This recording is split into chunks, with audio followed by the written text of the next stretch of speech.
Hello everyone, তোমাদের সবার weekend কেমন কাটলো? আমার তো বেশ ভালোই কাটলো। স্যাটারডে কেমন কাটিয়েছি সেটা তোমাদের সঙ্গে শেয়ারই করেছি আমার মিনি ব্লগে। আর কাল ছিল সানডে।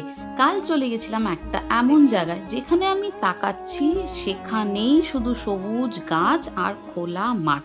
তার থেকেও বড় কি জানো, প্রচুর সবজি গাছ, প্রচুর ফল গাছ, এরকম মানে লাইন দিয়ে আম গাছ। আমি তো আমার আর লোভ সামলাতে পারলাম না। প্রচুর আম কুড়িয়েছি, চুরি করে লেবু তুলেছি, পটল তুলেছি, টমেটো তুলেছি।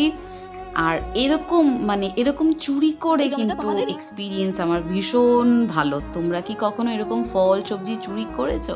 হ্যালো, আমি পায়েল। আজকে আমার মিনি ব্লগ চ্যালেঞ্জের 5th ডে। তোমাদের সবার আশীর্বাদে টুকটুক করে একটু এগোচ্ছি। সন্ধ্যাবেলা চলে গেলাম একজনের সঙ্গে এয়ারপোর্টে দেখা করতে। আর আমাদের জানো তো এখন ক্যান্টনমেন্ট থেকে মেট্রো হওয়াতে ভীষণ সুবিধা হয়েছে। এয়ারপোর্ট পৌঁছে দেখলাম একজন পলিটিশিয়ান এসেছে। দেখে তোমরা নিশ্চয়ই চিনতে পারছো। আর সব নিউজ চ্যানেলগুলো তাদের ইন্টারভিউ নিচ্ছে। তো এই যে যার সঙ্গে দেখা করতে এসেছি, দেখাও হয়ে গেল। তারপর গোড়াবাজার থেকে একটু টুকটাক কেনাকাটা করে মানডে থেকে আবার অফিস, তাই রেডি হচ্ছি। মিনি ব্লগ কেমন লাগছে জানিও।